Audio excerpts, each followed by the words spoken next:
Hey there, everybody. It's Morgan here, coming to you live from Highland Cycles in the Nobby Lobby for our Lectron Q&A show.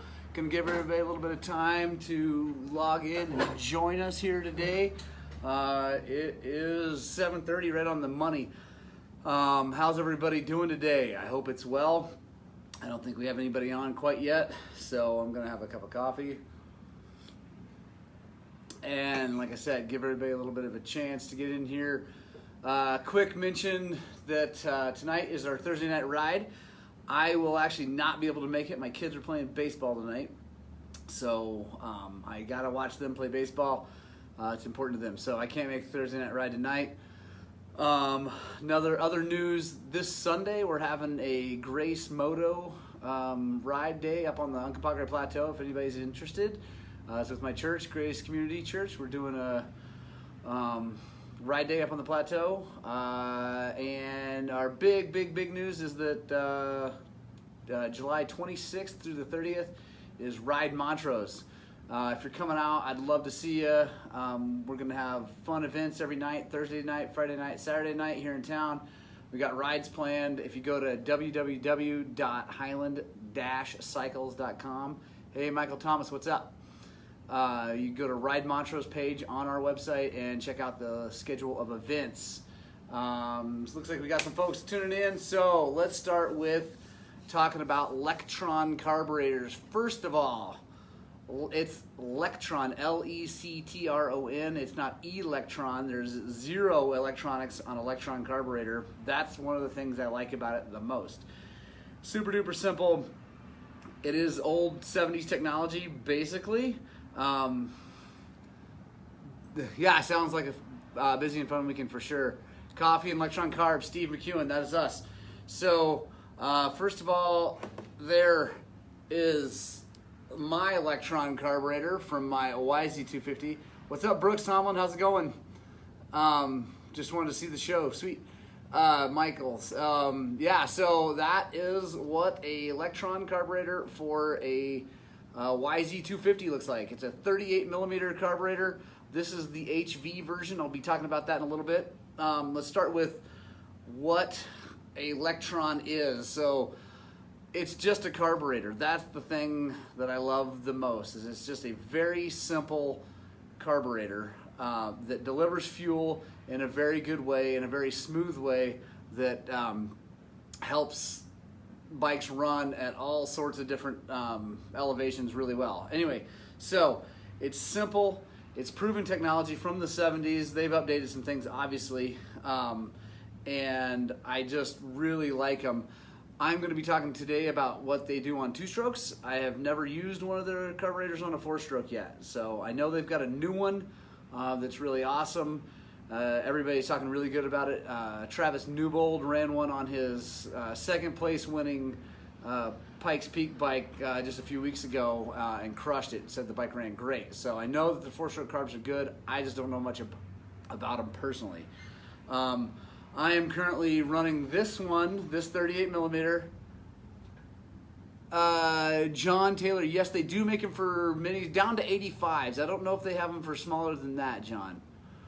Let's see. Love the pop of my two-stroke. Have a 9-ounce flywheel weight and it helps. I'm hesitant to add Electron because I heard you lose more of the pop. I don't want a four-stroke. I ride a YZ250. Denver Thor. So here's the thing. Yes, I guess you do lose a little bit of the pipiness of the 250. I love my... oh, there we go. Brooks Tomlin, down to 65s. There we go. Brooks is works for Lectron. He's watching with us. So, yes, down to 65s. We've installed one on 85, and the kid absolutely loved it. It worked perfectly. I have yet to install a 65 one, but I'm sure we will soon. So, yes, you do lose a little bit of this, I guess, the snap, although I can't really say you do. I feel like my bike runs really well and is just as snappy as I ever want it to be with this carburetor. I don't have any issues with the snap, going. So it may take a little more throttle input to get the front wheel in the air, but it's so very slight that I just think they're so great, especially in the rocks. They are amazing in the really gnarly rocky stuff because it's a smooth power delivery, and it's like a rheostat on the, hey Matt Simpson, what's happening? It's like a rheostat, like an electric bike, you know, you just turn it and it goes faster. So I love it. I've run them on my personal 300. I had a 17-300. I ran it. It was great. That's why I got into them, because the Mikuni was so bad on the 300 that I just didn't want to deal with jetting it. I know you can jet it. I'm not going to argue that. I absolutely agree. You can jet a Mikuni carburetor to run good. It's just a pain. And they don't get the mileage as these do. So real quick, my spec, 07 YZ250 stock motor, stock cylinder, no porting, no nothing like that. I'm running the 38 high velocity on that, and I'm running the 4-2M metering rod. I don't know if you can see that. There it is. It's maybe backwards in there. Anyway, and I'm running at 1.988 inches. Jim Wells, yes, they are American made. That's awesome. They're not some Chinese junk. They're made in Boerne, Texas. I believe that's how it's pronounced, Brooks. Maybe Bern, anyway. But they're down in Texas. Really great company. I've been super happy. They've been incredibly helpful. We've had very few problems, but the tiny problems we have had, we've had some leaky needles and seats, which is kind of a normal thing for a carburetor. And we had one slide get kind of worn, mainly because the guy wasn't on the pipe. There you go, Boerne, Texas. And anyway, they replaced the slide, no problem. It was super easy. They're super great company to work for. By the way, they are not sponsoring this. I just want you to know that. They're watching because I told them to watch, but they are not sponsoring this. This is Highland Cycles, my personal opinions only. Could the carburetor fit on a Banshee? Absolutely, Steven.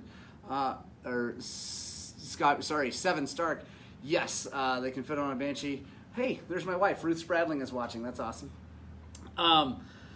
Quick rundown while we're waiting for more questions. Price for this carburetor, no, actually not this carburetor, the Legacy carburetor, the standard one, is $437. That includes the carburetor, the cable, and the tool for adjusting the carburetor. And then for like a KTM, you're looking at $547.50. That includes the tool, cable, throttle housing, and shorter intake flange to bolt on the motor if you have an 18 or older. The 19s don't require that different flange, so it'll be a little bit less money. I think that's 40 something bucks for the flange. So you'd save a little bit of money if you have if you get a 19 or newer KTM. They are relatively pricey, but with all the money we spend on these dirt bikes, this thing is super easy to use. YZ250, you do not need to modify the boot. I didn't. On my YZ, you can see how short this is. That is one of the reasons the YZ carburetor is a little more expensive than just the basic carburetor. They had to machine that down so that it works in the boot, the stock boot. So I have not, this just literally bolts in. No issues. It comes out just as easy as any other carburetor, maybe a little bit tougher because it's a little bit bulky, but it's, you know, whatever. It's taken. I took it off this morning. I didn't do it yesterday. I did it this morning before we started the show. So let me talk a little bit about why I run this. I started with, like I said, the Mikuni. I sold that bike. I got a YZ because I like YZs. And I decided I ran my Kian. I love the Kian PWK carburetor. It is a phenomenal carburetor. Oh, you bet. Yeah, no problem, Denver. So I love the Kian PWK carburetor. I've never had problems with it. It's been a great carburetor, pretty good gas mileage, all that. The reason I run Lectron, and I have to pay for them, they don't give them to me for free. I do get, obviously, a deal being a dealer, but they don't give them out. The reason I run it is the smooth power delivery. I like that for the rocks and stuff that I like to ride. If you watch any of our videos on YouTube, which is youtube.com/Highland Cycles, all one word. You'll see that we like riding the gnarly rough stuff. It makes a YZ a little bit easier to handle in that, especially with my ham-fisted throttle hand that's like all jacked up and I can't control what I'm doing anyway. Also, once you adjust it, you don't have to mess with it. And that's what I want to talk about. One of the things that I want to talk about a lot, or maybe not a lot, but is the fact that you do have to adjust these carburetors when you get them. You don't have to continually adjust them like you do a normal carburetor when you go up and down in elevation, but you absolutely have to fine tune these things. They send them to you from Bernie. You get them in the box. They say if they come directly from them, they'll tell you just bolt it on, don't touch it, just go ride it. And I would agree that yes, you can do that, and the bike will run. You won't foul plugs. It'll be fine. But I do not agree that it is tuned just right like that. Every one of them I've gotten, they come a little bit on the rich side. That's a safe thing for Lectron to do, so they don't burn up motors. And every motor is a little bit different. I mean, if you take the compression, you've checked the compression on two identical, hey Brian Christopherson, two identical YZ250s or KTM 300XCs or YZ125s or CR85s or anything like that, two identical, same year, same number of hours, same rider, same everything, you're gonna get two different numbers on the compression, right? Humans build these things, they're different. They're a little bit different here and there. Everything's a little bit different. They draw a little bit differently, all that stuff. So, that being said, they need to be fine-tuned. I've found that every carburetor we've installed to get it dialed right in needs to be about between a half a turn and a full turn leaner than how they come. And when I say turns, let me talk about that. So the Lectron carburetor has no jets in it. There's a hole. If you look down in there, see that hole right in the middle? That is where the fuel comes out. So that hole is where the gas comes out. It uses this stuff. There we go. Brooks is chiming in. I really appreciate that. That is awesome. And it's a absolute personal preference situation. Like I said, they'll run and work and you'll be fine and all that and happy the way they come. But I personally, I like to get the most performance out of my bike, and maybe that's one of the issues that people have had with softening the motor and softening the hit, is that they haven't bothered to tune their carburetor. So I know Matt Simpson has tuned his carburetor. He's got one that we helped him get dialed in. Jim Wells, I like the clear bowl. Yeah, the clear bowl is pretty cool. It's nice because you can tell if you've got an issue, like if you float level's low, if you got something hung up in there, it's pretty nice.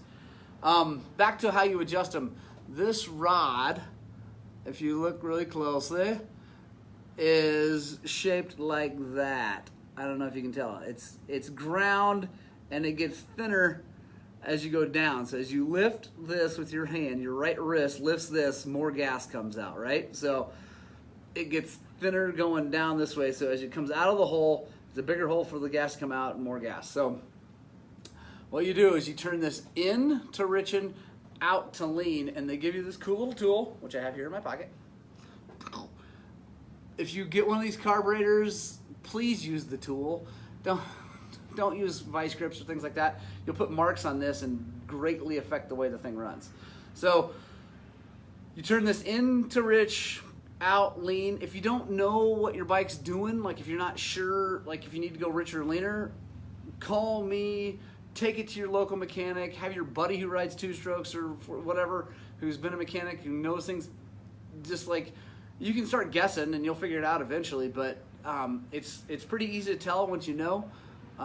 But I would just say, ask a friend. We're a friend. You can send us a message on Facebook. You can call the shop at 970-240-2197. You can friend me on Facebook and send me a personal message, whatever. So that's how you tune it. That's all the tuning that you need to do for most applications, right? Is just turn that thing in and out. Like I said, I think to get the thing dialed in and working absolutely perfectly, you're going to need to tune it after you get the carburetor. And vice grips, yes, I'm talking to you, Brian Christopherson, about the vice grips. You farmer, rancher man. I think you're going to need to fine tune it. Once you get it fine tuned though, and I would say that it took me on my YZ, exactly, Joe. Jim made a tool. Yeah, you can make tools. It's not hard, but just don't use steel vice grips or pliers. Once I got mine tuned, let's go back. Once I got mine tuned, I have now taken that YZ250, an 07 stock motor, pretty much a stock bike, other than my suspension and some guards and the carburetor, and I have ridden it to 13,000 feet here in Colorado. I have ridden it down at sea level in California. If you follow us on Facebook, you'll see that just a couple months ago I was at Zaka Station motocross track in California. I was down near the coast with it. I've ridden it in South Dakota with Matt Simpson and Jeremy Schoening. I've ridden it in the desert near Moab. I've ridden it all around Montrose, which is about 5,000 feet, and I have not touched anything.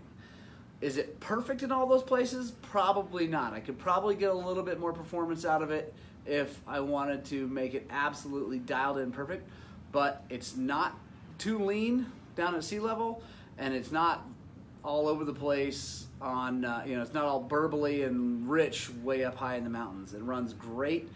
It's really, really good. I've never felt a plug.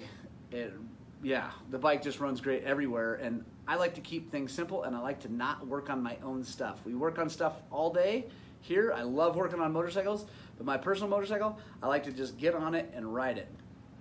I can also say that I really, really, really, really like the fuel mileage. I'm getting between 35 and 45 miles a gallon, depending on what I'm doing with my right wrist. That's pretty typical for most folks. I think one of the ways they are dealing with that is the fact that it's pretty lean on the bottom when the bike should be lean. I mean, you don't need a whole bunch of gas when you're sitting there idling or just off idle. And then as you get on the gas, the other really cool part of this carburetor is this little brass doohickey right here. That is called the power jet. Okay? So it's cool because it's completely and totally dependent on vacuum, right? And vacuum is the pressure difference between here and the outside world as you twist the throttle and it sucks air and gas into the motor. So the cool thing about this power jet and the way it works is that you can see, it's my first time displaying a carburetor. You can see there's a hose that comes here from the bottom of the float bowl, so it's always got gas above it. Comes up, over, and yes, 35, absolutely. My YZ with 3-gallon tank on it, I'm solid 100 miles on that thing up in the mountains if I'm not hard on the gas. If I'm hard on the gas, I may get like 80, 85, like at a motocross track or something like that, but that's still a ton. So anyway, the gas floats around right in here, at the same as the float level. Then as you get on the gas and the air comes in hard across this thing, if you look, you can see it's got a hole in it. It pulls gas up, over, and then dumps down in, and what's the word? It atomizes. Sorry, guys. It atomizes and goes into the motor. So the cool thing about that is that since it's some gas left over, Jamin Littlefield, yes. So since it's dependent on vacuum, that means it's dependent on the air pressure, which means it's dependent on elevation. So at low elevation, there's a lot of air molecules, right? So when you twist the throttle on your two-stroke and you're like going, it pulls a whole bunch of air through here and it pulls a whole bunch of gas because it's feeling all that vacuum and drawing. So it's rich, right? You're down at low elevation, it dumps a bunch of gas. When you're high elevation, there's less air molecules, there's less vacuum across this when you twist the throttle, it dumps less gas. I'm not an engineer, I don't work for Lectron, but I'm pretty sure that's how that works. And that's why it's so good at multiple elevations. And that and the metering rod being shaped kind of half moonish like it is what caused these things to be so good at all different elevations. And you can adjust that right here. Sorry. that is the power jet adjuster. You back it out to richen it, you close it down to lean it.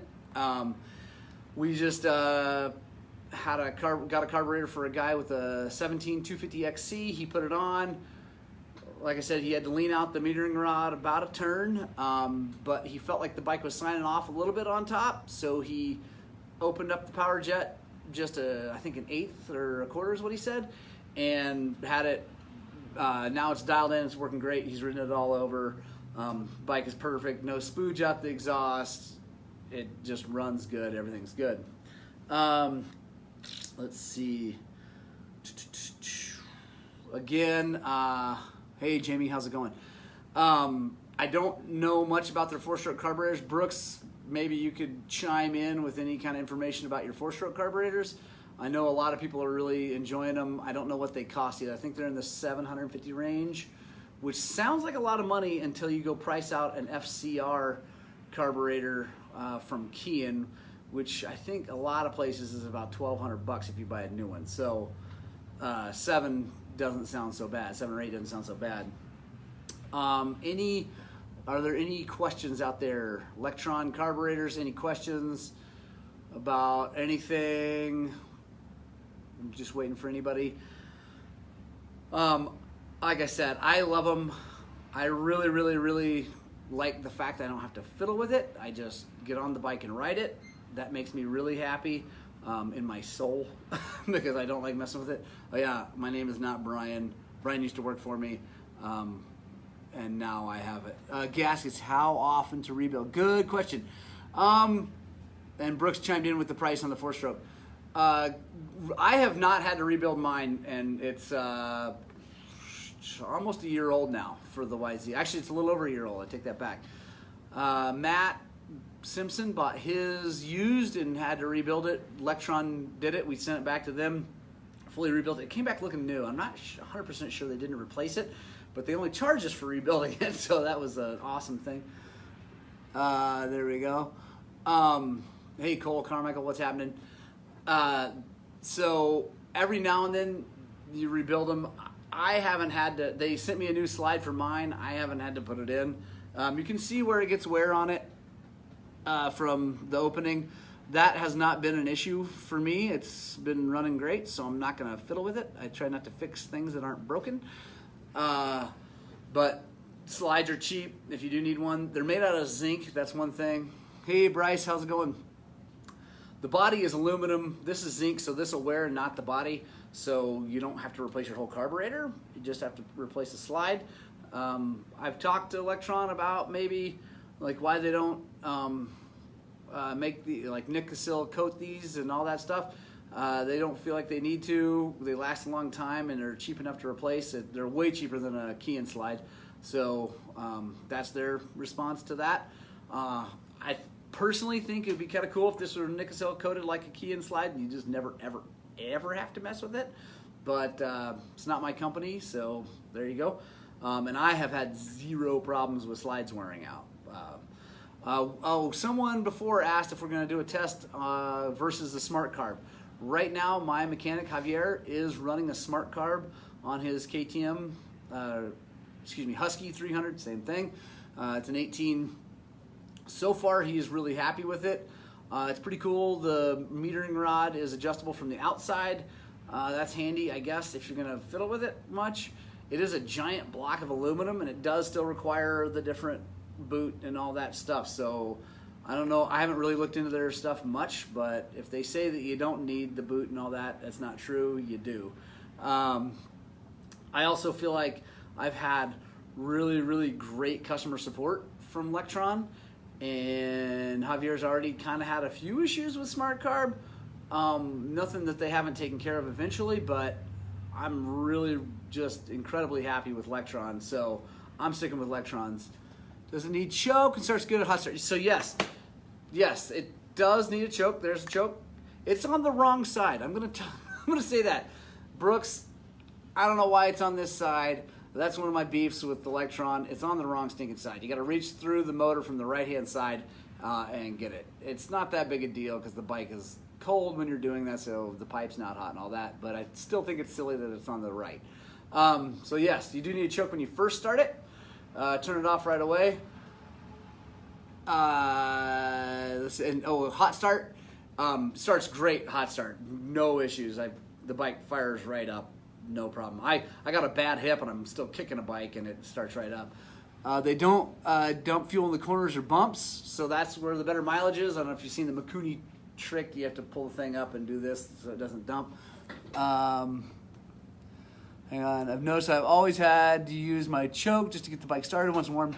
Yeah, so that's normal, having to use a choke. You should have to use a choke when it's cold. That's the whole point. Even if it's hot outside, the bike is cold. Even if it's 100 degrees, that's still cold to the engine.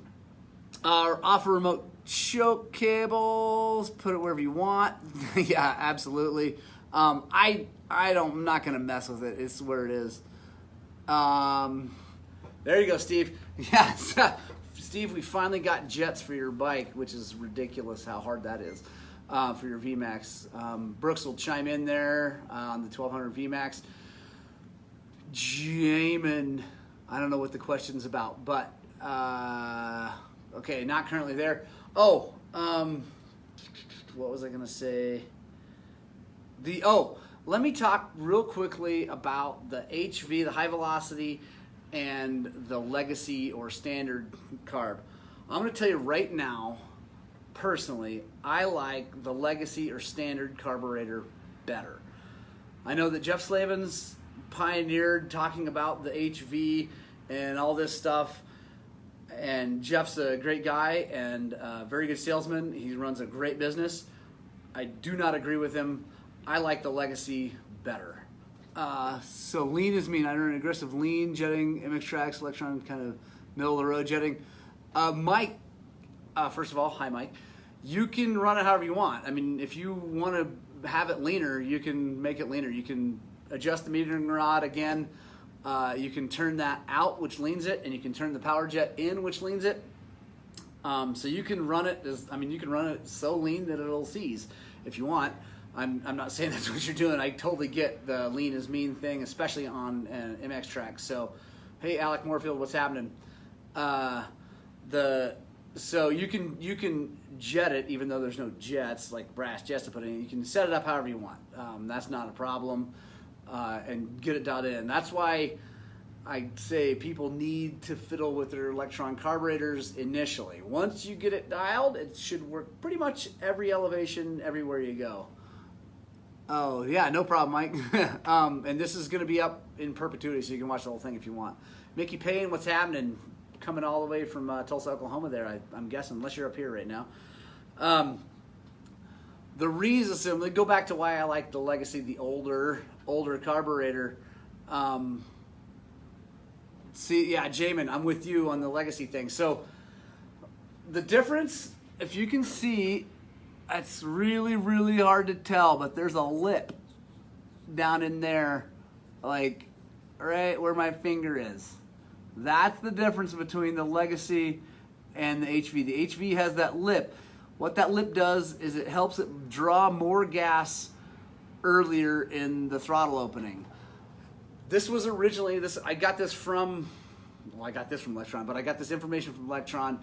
The HV was originally Lectron's attempt at a 4-stroke carburetor, and it was made to bring more gas low because 4-strokes don't draw as hard as 2-strokes. So that's why they have accelerator pumps on 4-stroke carbs, back when they had 4-stroke carburetors. And so this was originally a 4-stroke carburetor to get that gas coming out a little earlier. Anyway, I have found that my personal opinion is that it's not as good with the 2-stroke. It makes it a little bit burbly off the bottom. It just before it takes off. Hey Carrie, how's it going? It just does not. It doesn't work quite as good. I've had to lean it out more on this bike than I did on my other bike. I'm really happy with the way it runs. I'm not trading this in. I'm not going to send it back and get a Legacy. I'm not going to spend the money on it. But in the future, when I buy new carburetors from me and all the ones I try to sell to my customers, I try to sell them the Legacy or Standard because I really, truly believe it runs better. Sorry, Brooks, but that's my belief. The HV also costs a little bit more. It's like 40 or 50 bucks more. Hey, Kevin Kramer, what's happening? So I don't, yeah, I really like the Legacy carburetor the best. I know, like I said, that Jeff has pushed the HVs. I don't think he makes any more money on them necessarily. He likes them, and everybody's a little bit different. I like the Legacy. If you want my official opinion, you ever order a carburetor from me, which, by the way, we can do. We'd love to sell you carburetors. You can call us. We'll drop ship it directly to you. Or if you're around here and you want us to install it and adjust it for you, we'll do that too. We charge the same price as Lectron does. That's the beauty of Lectron. They don't undercut us as dealers. It's the price is the price, and that's what you pay. I think it's one of the best things you can do to your bike. We're running right at 30 minutes. I'll go a little longer if anybody has any questions. I'm trying to think of anything else that I have to say. I don't have anything else to say about them. Lectron Carburetor, first of all, it's Lectron, not Electron. No electronics. Super duper simple, just like a two-stroke motor, just like I like it. I like my stuff simple. I like to just go ride the dang bikes. I just want to ride my dirt bikes. That's for all you guys who like to see me say that. Quick recap. Lectron, super simple. It's old technology, but it's going on old technology, right? For a two-stroke. There's nothing new, not a lot new about a two-stroke motor from a long time ago other than a power valve and some porting. I love them. I absolutely love them. Running on my YC250, it's the 38 millimeter. This is the HV. I'd rather have the Legacy. Personally, I run the 4-2M rod at 1.998 inches, which is this measurement right here. 437 for a YZ carb, including the tool and cable. That's for the Legacy. It's 50 bucks more, I think, for the HV. It's $547.50 for a KTM, including, there we go. HV helps most with balanced motors, in my opinion. Okay, there we go. First installed Kenny Roberts in the 70s. There you go. I like it. Thank you, Brooke. I love having you on here, Brooks. Thank you so much. Brooks, by the way, is the guy we deal with day to day with Lectron when we have to either make an order or ask questions or anything like that, order parts. So $547 for the KTM 300. For the Legacy, that includes the tool, the cable, the throttle housing, and the shorter intake flange. I guess the 19 bikes don't need the shorter intake flange. Why I like them? Smooth power delivery, super duper duper butter silky smooth power delivery. Once you've got them adjusted, which you absolutely need to do in my opinion, you don't have to hassle with them ever again. I've run mine from sea level to 13,000 feet. I've won races in California. I've won races in Oklahoma. I've won races in Colorado. By the way, all in the B class. I'm not really very fast. I just like to say I won races. But the bike is not the thing holding me back from being faster. The bike works perfectly. And I love the fuel mileage. I can go up in the mountains, ride with my kids, have plenty of gas on my bike to help them if they need gas. And then I can go on super duper long rides. I like going on really, really long, over 100-mile days, and this helps a lot. So that's what I have to say about this. Am I supposed to have a shorter intake flange on your TE250? Yes. TE. Yeah. Oh, actually, yeah, because it's since that is a linkage bike. Yeah. I wish I was sandbagging, Chris. Since that's a linkage bike, Jamin, yes, I think you are supposed to have that shorter intake flange for this thing to fit properly and not tweak your boot. You should take a look at your boot. If it's hitting your shock spring, you got a problem. Not a huge problem, not one that can't be fixed, but that's one of the biggest issues is that they're too long this way, so they push that boot and it tweaks it and it can push it into the shock spring and cause it to wear. Worst case scenario, you can wear a hole and suck raw air and blow up your motor, but go look at it. I doubt that's happening. But yeah, you might need that. Definitely tell you. Thanks, man. Thanks, Jamin. I appreciate you watching. Any other questions? Any other questions about Highland Cycles? Anything? Tonight, Thursday night, go ride your dirt bike, whether it's with us or by yourself or anywhere in the world. Thursday nights are dirt bike nights. It's a rule, actually. I think it's actually legislated into the Constitution, maybe? I don't know. Anyway, Thursday nights, ride your dirt bike. That's all there is to it. I can't tonight because I got to watch my kids play some baseball because that's something they love. Sunday, we're doing Grace Moto ride day up on the Uncompahgre Plateau with my church, Grace Community Church. So it's going to be a God-loving, dirt bike-loving, fun day. Then July 26th through the 30th, we are riding, we're doing Ride Montrose. Use the hashtag, you like that? Hashtag Ride Montrose. We're going to go have a ton of fun.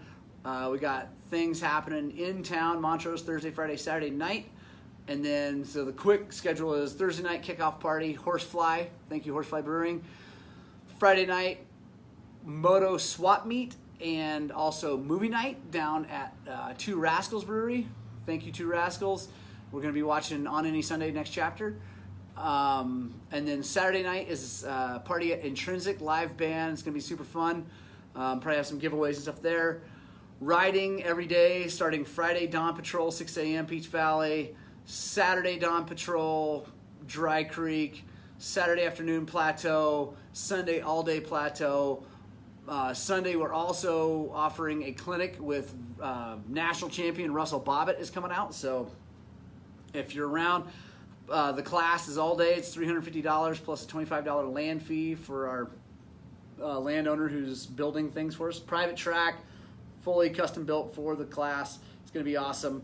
And then we're also riding Sunday for that. And then Monday is the final thing. If anybody's still around, kids ride with my kids up on the plateau. Going to go have fun, watch kids crash and have fun, pop wheelies, things like that. So if you need more information, go to www.highland- that's a hyphen, cycles.com and the Ride Montrose page. Yeah, keep following us on Facebook, guys. Thank you so much for watching. Hope this is informational. Hope you guys have a great day. Hope you get out and ride your dirt bikes!